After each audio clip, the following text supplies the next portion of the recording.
Ladies and gentlemen, I am Sid Alpha, and welcome to this week's installment of Line of Sight, the video game news series that keeps you up to date with everything pertinent within the video games industry at large. Now, a quick note before we get started. I did see several comments from people last week about the audio quality dropping off. I have to say that was in fact my fault, as I had included a snip of music that was different than what I normally use for my outros. This caused the YouTube bots to attempt a content ID claim on the video, so in order to protect the video from future attempts at claiming, we were forced to use the YouTube tools to mute the offending audio, which caused the dropping off there that you saw towards the end, so you have my apologies for that. But now that we have that out of the way, let's see what's on offer for this week. BioWare's Anthem is a doubleheader this week, with issues causing PS4s to crash, and also some interesting bugs have been noted with the game's weapons and their damage output.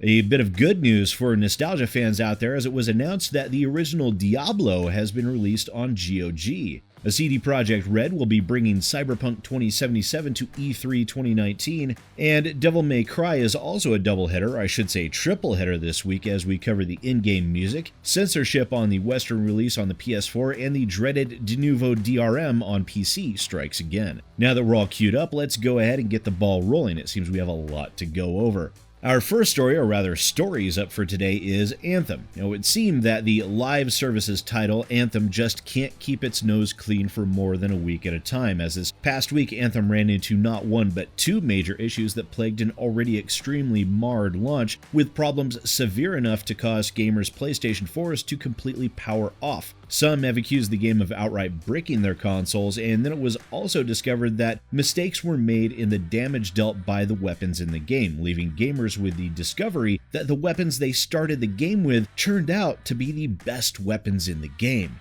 Now, Anthem itself has already launched with a myriad of difficulties that have become the bread and butter of live service titles on launch, it seems. Myriad connection issues, a laundry list of random bugs and glitches, and a general lack of content.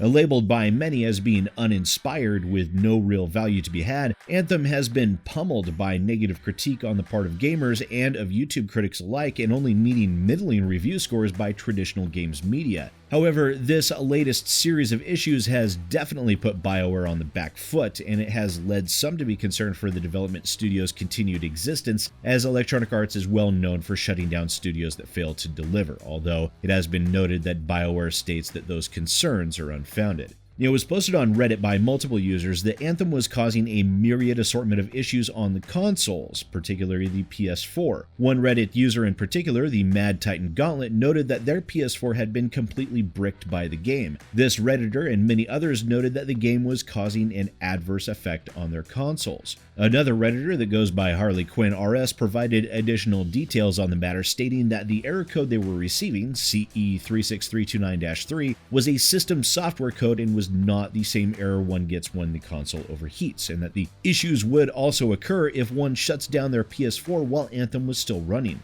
The most notable experience with this particular issue were game crashes, PlayStation suddenly and unexpectedly powering off, and also there have been reports that the console would then need to run a system repair the next time it was powered on. Now, Electronic Arts and BioWare finally caught on that this was a significant issue and announced they were investigating the issue, posting a link on Twitter to an EA support page. Now, that support page requested as many PS4 users experiencing the issue as possible to post the type of PS4 they were using, the PSN ID, some basic crash information including what steps players needed to take to get their consoles functioning again, and whether or not people had reported the crash on PlayStation Network. Chad Roberts, the head of live services for BioWare, later stated that they had identified the issues that were causing the power down crashes and that they would be working on a patch to resolve these issues to be released this week. Roberts also noted that, in spite of some users' reports, they have not encountered any instances where the game itself had actually caused a console to become bricked. Then on March 9th, it was announced that BioWare had released a patch a little bit early that included fixes to address the PS4 errors.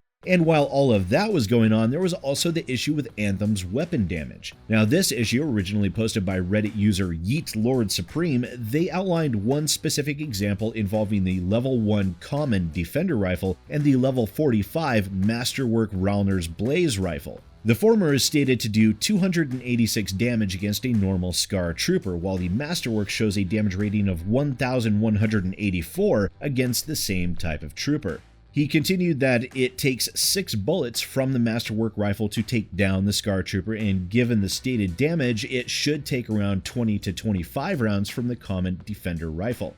However, Yeet Lord Supreme noted that it took a scant 4 rounds from the common Defender rifle to drop the Scar Trooper, a full 2 rounds less than the Masterwork, meaning the weapon damage was indeed bugged and the damage numbers on display are rendered utterly meaningless. Now, BioWare community manager responded to Yeet Supreme's Reddit post stating that BioWare had confirmed this was a bug and that the BioWare team was working on a fix. This, of course, hasn't stopped some players from stating that this was working as intended by BioWare in arguments that were very reminiscent of when Bungie got caught with their pants down, throttling XP and engram drop rates when players were grinding, changing the amount of XP earned behind the scenes without notifying players. And as the issues keep on coming in with Anthem, for many players the game may still be a live service, but it could definitely be considered to be in critical condition.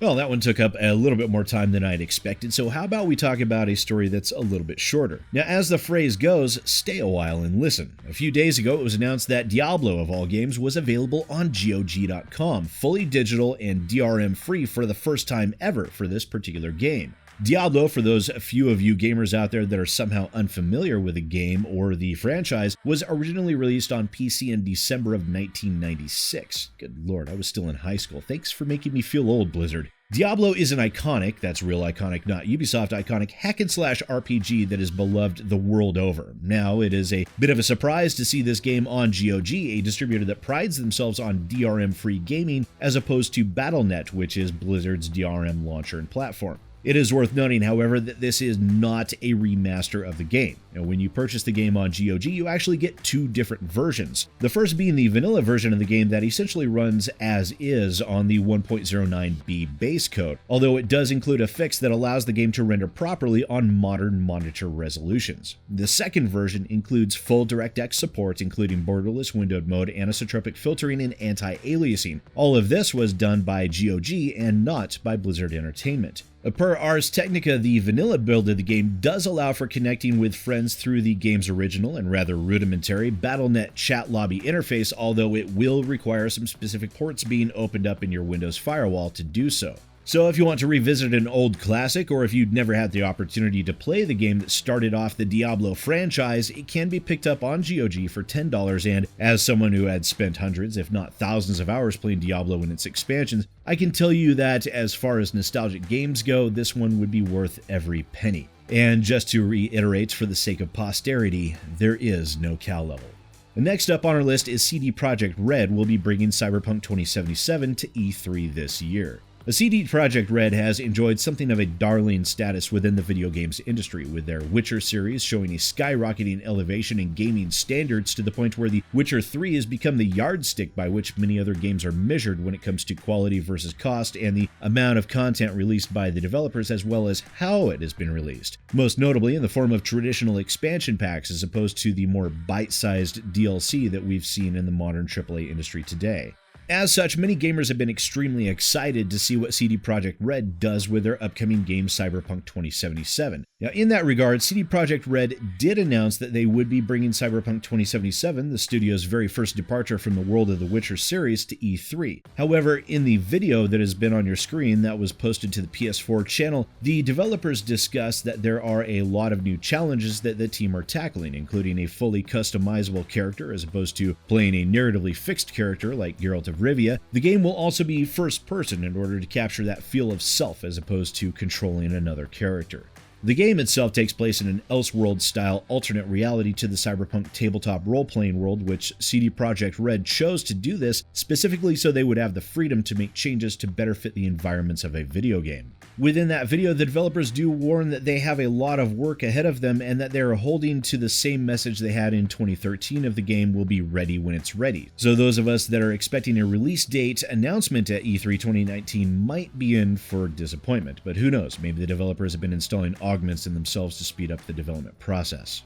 Now, our last story on offer for you today is also a bit of a triple feature as well, and of course we can't escape the news over the past week without talking about Devil May Cry 5. Now, fair warning, there are some spoilers discussed within this video, so if you don't want any plot points revealed, I'll let you know when we get to the spoilery section so I don't end up inadvertently ruining anyone's day. So real quick for the non-spoiler version. Devil May Cry 5 itself has been received extremely well by critics and gamers alike, although while this doesn't necessarily pertain to the topics I'd intended on covering, this was so hilarious that I thought it bore including. It would seem that if you see or hear of a game critic complaining about the music in Devil May Cry being bad or subpar, apparently they have only themselves to blame. According to interviews with Michi Okabe, the game's songs will become increasingly complex as you gain in style rankings within the game, meaning that the music will sound better the more badass your character is. So if you see a critic complaining about the music, chances are they're not very good at the game.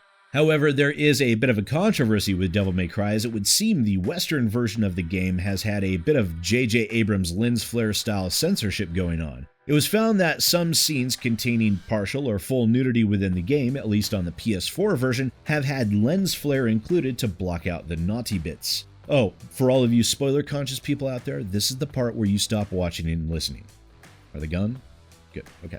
One scene in question that is going around is in a point in the game where Dante saves Trish at the end of a fight. As what should be on your screen now in this video by Naughty Gaming 2, when she falls into Dante's arms, it's seen that she is naked. When Dante goes to set her on the ground, a bit of her backside can be seen, and there is a lens flare there to censor the scene. It's been noted that both the Xbox One and PC versions of the game are absent the J.J. Abrams effect, and this is only being done on the Western PS4 version of the game. However, the PC version of the game isn't without its own troubles, and those troubles take the form of de novo DRM. De novo itself is beyond a hated word within the PC gaming market, being accused in numerous instances of causing negative performance with video games, including what we saw with Assassin's Creed Origins and the devastating hit to CPU performance with that game due to the layering of de novo along with two other forms of DRM, essentially DRM to protect the DRM, which made game performance on PC so horrendous that it was seen as actively punishing the gamers that purchased the game, as massive performance issues were not experienced with those that were playing the pirated version.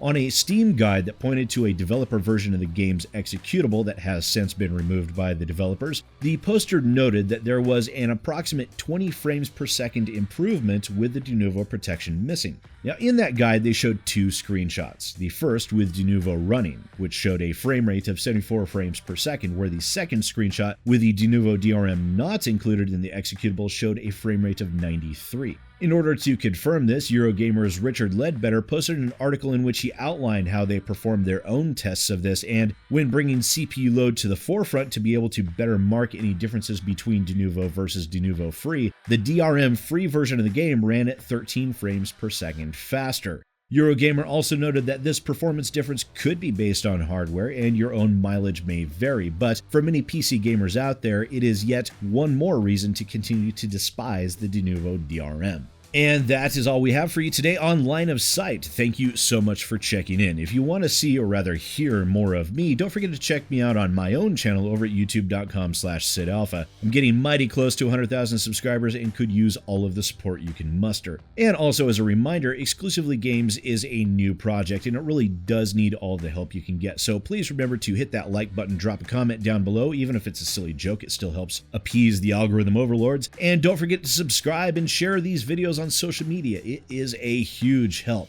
Thank you so much for watching. Once again, ladies and gentlemen, I am Sid Alpha, and I'll see you next time.